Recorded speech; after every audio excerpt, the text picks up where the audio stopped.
ഇന്ത്യയിൽ കർഷക ആത്മഹത്യ എന്നൊരു വാക്ക് കോയിൻ ചെയ്തത് പി സായിനാഥാണ്. ഒരുപക്ഷെ സായിനാഥിൻ്റെ ഏറ്റവും വലിയ സംഭാവന എന്താണെന്ന് ചോദിച്ചാൽ ഒറ്റ ആലോചനയിൽ നമുക്ക് പറയാൻ കഴിയുന്നൊരു കാര്യം ഇതാണ്. ഇതെങ്ങനെ ഉണ്ടായതാണ്? ഇത് ഒറ്റ ദിവസം അദ്ദേഹം എവിടെയെങ്കിലും പോയി, ഏതെങ്കിലും ഒരു ഗ്രാമത്തിൽ പോയി ഒറ്റ ദിവസം കർഷകരുടെ കൂടെ ജീവിച്ചോ ചെലവഴിച്ചോ, ഒറ്റ ദിവസം, ഒരു ദിവസം അല്ലെങ്കിൽ 2 ദിവസം അവരുടെ കൂടെ നിന്നിട്ട് തിരിച്ചു വന്നിട്ട് എഴുതിയ ഒരു വാർത്തയിൽ നിന്നല്ല ഈ കർഷക ആത്മഹത്യ എന്ന പദം ഉണ്ടായിട്ടുള്ളത്. അദ്ദേഹം നടത്തിയിട്ടുള്ള നിരന്തരമായ യാത്രകൾ, നിരന്തരമായ എഴുത്തുകൾ, വർഷങ്ങളോളം നടത്തിയിട്ടുള്ള അന്വേഷണങ്ങൾ, ഈ അന്വേഷണങ്ങളിൽ നിന്നാണ് കർഷക ആത്മഹത്യ എന്നൊരു സങ്കല്പം പിന്നെ ഉണ്ടായി വരുന്നത്. ഞാൻ പറഞ്ഞു വരുന്നത് ഈ രൂപത്തിലുള്ള മാധ്യമ പ്രവർത്തനം ഇന്ത്യയിലെന്നല്ല ലോകത്തെമ്പാടും തന്നെ ഇല്ലാതായിക്കൊണ്ടിരിക്കുകയാണ്. ഇത് ഇന്ത്യയുടെ മാത്രം എന്തെങ്കിലും ഒരു സവിശേഷതയാണ് എന്നാരും തെറ്റിദ്ധരിക്കരുത്. ലോകമെമ്പാട് നിന്നും ഈ സ്പെഷ്യലൈസേഷൻ എന്ന് പറയുന്ന ഒരു കാര്യം, അല്ലെങ്കിൽ നമ്മൾ പത്രഭാഷയിൽ ബീറ്റ് റിപ്പോർട്ടിംഗ് എന്ന് പറയും. ഈ ബീറ്റ് റിപ്പോർട്ടിംഗ് എന്ന് പറയുന്ന ഒരു സംഗതി ലോകത്തെല്ലായിടത്തു നിന്നും ഇല്ലാതായിക്കൊണ്ടിരിക്കുന്നു എന്ന് പറഞ്ഞാൽ സാങ്കേതികമായി അത് പൂർണ്ണമായും ശരിയല്ല. ബീറ്റുകളുണ്ട്, പക്ഷേ ആ ബീറ്റുകളുടെ സ്വഭാവം മാറി എന്നാണ് പറയേണ്ടത്. അതായത് നേരത്തെ ഇവിടെ പറഞ്ഞ പോലെ ഹങ്കർ, പട്ടിണി, അല്ലെങ്കിൽ വിദ്യാഭ്യാസം, ആരോഗ്യം, സാക്ഷരത, ഇത്തരത്തിലുള്ള വിഷയങ്ങളിലൊന്നും തന്നെ ബീറ്റുകൾ ഇല്ലാതാവുകയും വിപണി, സ്റ്റോക്ക് എക്സ്ചേഞ്ച് തുടങ്ങിയ വിഷയങ്ങളിൽ, ബിസിനസ്, ഫാഷൻ തുടങ്ങിയ വിഷയങ്ങളിലൊക്കെ ഒരു മാധ്യമത്തിൽ തന്നെ ഒന്നിലധികം ബീറ്റ് റിപ്പോർട്ടർമാർ ഉണ്ടാവുകയും ചെയ്യുന്ന ഒരു മാറ്റമാണ് മാധ്യമങ്ങളിൽ വന്നിട്ടുള്ളത്. അത് ഇന്ത്യയിലെ മാത്രം അവസ്ഥയല്ല, ലോകത്തെമ്പാടും അത് തന്നെയാണ് അവസ്ഥ. അപ്പോൾ ജേർണലിസം എന്ന് പറയുന്ന ഒരു തൊഴിലിന് സംഭവിച്ചുകൊണ്ടിരിക്കുന്ന ഒരു അപജയം, ശരിക്കും ഈ ബീറ്റ് റിപ്പോർട്ടിംഗ് എന്ന് പറയുന്നത് 19ാം നൂറ്റാണ്ടിലാണ് അത് ഉണ്ടാവുന്നത്. അമേരിക്കയിലാണ് ബീറ്റ് റിപ്പോർട്ടിംഗ് എന്നൊരു സങ്കല്പം ഉണ്ടാവുന്നത്. എന്തിനാണ് ബീറ്റ് റിപ്പോർട്ടിംഗ് എന്ന് ചോദിച്ചാൽ, ഒരു ബീറ്റ് റിപ്പോർട്ടറായിട്ടുള്ള ഒരു ജേർണലിസ്റ്റ് ഒരു വിഷയത്തെക്കുറിച്ച് എഴുതുന്ന ഒരു വാർത്ത, അല്ലെങ്കിൽ അയാളുടെ വാർത്തകൾ, അയാൾ കൊണ്ടുവരുന്ന വാർത്തകൾ ആ വിഷയത്തിലെ ഏറ്റവും ആധികാരികമായിട്ടുള്ള വിവരങ്ങളായിരിക്കും എന്നുള്ളതായിരുന്നു ഒരു സാഹചര്യം. അത് ഇന്ത്യയിലും അങ്ങനെ തന്നെയായിരുന്നു, ലോകമെമ്പാടും അങ്ങനൊരു സാഹചര്യം ഉണ്ടായിരുന്നു. ഇന്ത്യയിലെ ഏറ്റവും നല്ല ഉദാഹരണം പി സായിനാഥാണ്. ലോകത്തെല്ലായിടത്തും ഇത്തരം ഉദാഹരണങ്ങളുണ്ട്. നമുക്കെല്ലാവർക്കും അറിയാവുന്നൊരു കാര്യമുണ്ട്, ആസ്ബസ്റ്റോസ് എന്ന് പറയുന്ന സാധനം ആരോഗ്യത്തിന് ഹാനികരമാണെന്ന് നമുക്കെല്ലാവർക്കും അറിയാം. ഇത് ആരോഗ്യത്തിന് ഹാനികരമാണ് എന്ന അറിവ് നമുക്ക് എങ്ങനെയാണ് ഉണ്ടായത് എന്നുള്ളത് നമ്മളിൽ എത്ര പേർക്ക് അറിയുമെന്ന് എനിക്കറിയില്ല.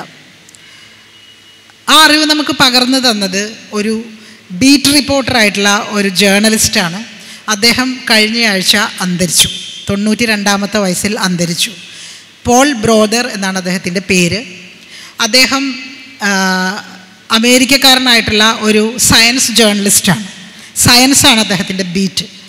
1968 ന്യൂയോർക്കറിൽ ദ ന്യൂയോർക്കർ എന്ന മാഗസിനിൽ അദ്ദേഹം ദ മാജിക്കൽ മിനറൽ എന്ന തലക്കെട്ടിൽ ഒരു ലേഖനം എഴുതിയിരുന്നു.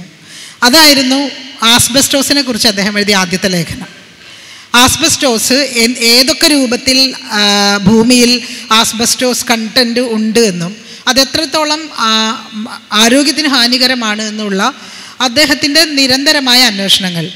അദ്ദേഹം 15 വർഷം തുടർച്ചയായി ആസ്ബസ്റ്റോസിനെ കുറിച്ച് മാത്രം എഴുതിയിട്ടുണ്ട്. അദ്ദേഹം സയൻസ് ആണ് അദ്ദേഹത്തിൻ്റെ ബീറ്റ്, സയൻസ് ജേർണലിസ്റ്റായിരുന്നു. ഈയിടെ മരിച്ചു. പക്ഷേ അങ്ങനൊരാൾ ഇനി ഉണ്ടാകാൻ യാതൊരു സാധ്യതയില്ല. ലോകത്തൊരിടത്തും അങ്ങനൊരു ജേർണലിസ്റ്റ് ഇനി ഉണ്ടാകാൻ സാധ്യതയില്ല. കാരണം ജേർണലിസം ഇനി ഒരു തിരിച്ചുവരവ് സാധ്യമല്ലാത്ത രീതിയിൽ അങ്ങനെ മാറിക്കഴിഞ്ഞിട്ടുണ്ട്. നമുക്ക് ആ രൂപത്തിലുള്ള സ്പെഷ്യലൈസേഷൻ, ബീറ്റ് ഇല്ലാതായിട്ടുണ്ട്. നിങ്ങളിൽ എത്ര പേര് ശ്രദ്ധിച്ചിട്ടുണ്ടെന്ന് എനിക്കറിയില്ല.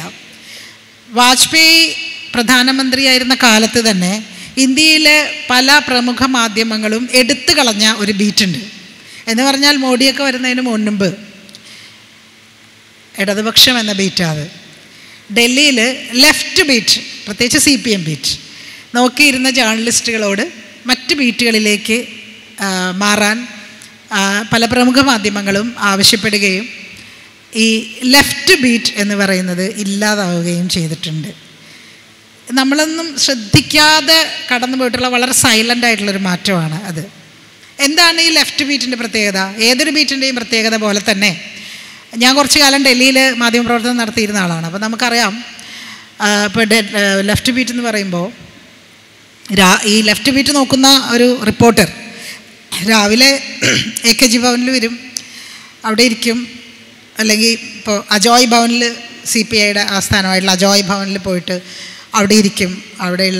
അവിടെ വരുന്ന രേഖകൾ അല്ലെങ്കിൽ അവിടെയുള്ള പ്രസിദ്ധീകരണങ്ങൾ അതൊക്കെ വായിക്കുക, അവിടെ വരുന്ന നേതാക്കന്മാരോടൊക്കെ സംസാരിക്കുക, ഓരോ ദിവസത്തെയും ഈ ഇടതുപക്ഷ പാർട്ടികളുടെ പ്രവർത്തനങ്ങൾ നിരീക്ഷിക്കുക, ഓരോ ദിവസവും അതിൽ നിന്നൊക്കെയുള്ള വാർത്തകൾ കൊടുക്കുക. അതായിരുന്നു ലെഫ്റ്റ് ബീറ്റ്. എന്ന് വെച്ചാൽ ലെഫ്റ്റ് പാർട്ടികളുടെ സാന്നിധ്യം ചെറിയൊരു കോളത്തിലാണെങ്കിൽ പോലും എല്ലാ ദിവസവും മാധ്യമങ്ങളിൽ ഉണ്ടായിരുന്നു എന്നുള്ളതായിരുന്നു അതിൻ്റെ സവിശേഷത. കാരണം ഈ ബീറ്റ് ചെയ്യുന്ന റിപ്പോർട്ടർക്ക് എല്ലാ ദിവസവും എന്തെങ്കിലുമൊക്കെ കൊടുക്കണം.